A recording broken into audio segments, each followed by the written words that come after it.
महाराष्ट्रातील जलविद्युत प्रकल्प. तर कोयना हे सर्वात मोठा आहे, त्याच्यावर क्वेश्चन पण आहे. ठीक आहे. ते कुठे? सातारा, रत्नागिरी. त्याच्यानंतर बिरा म्हटलं तर रायगड, याच्यावर पण आपल्याला क्वेश्चन आहे.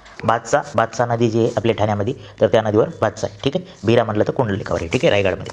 त्यानंतर तिल्लारी आपल्याला माहीत आहे, दक्षिण साईडला आहे कोकणाच्या, तर तिल्लारी कोल्हापूरमध्ये येतो, तिल्लारी नदी. त्यानंतर सूर्या महत्त्वाचा आहे, सूर्या ठाण्यात नदी आहे. ठीक आहे, सूर्या पिंजाळ वगैरे पाहतो आपण, तर ते ठाण्यामध्ये सूर्या नदीवर. त्याच्यानंतर राधानगरी आपल्यासाठी महत्त्वाचं, जे काही कोल्हापूरमध्ये पंचगंगा आहेत, तर त्या पंचगंगामध्ये त्यापैकी एक भोगावती नदी. ठीक आहे, तर त्याच्यावर ह्या प्रकल्प आहे. त्यानंतर भाटघर पुण्यामध्ये. ठीक आहे, नीरा नदीवर, वीर नीरा.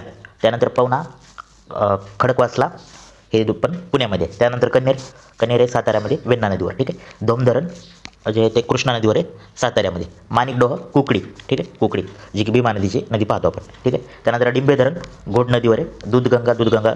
त्यानंतर उजनी जे धरण आहे, तर ते भीमा नदीवर आहे. ठीक आहे, सोलापूरला. त्यानंतर वैतरणा आणि घाटघर प्रवार नदी. आपण भाटघर कशावर पाहिलं?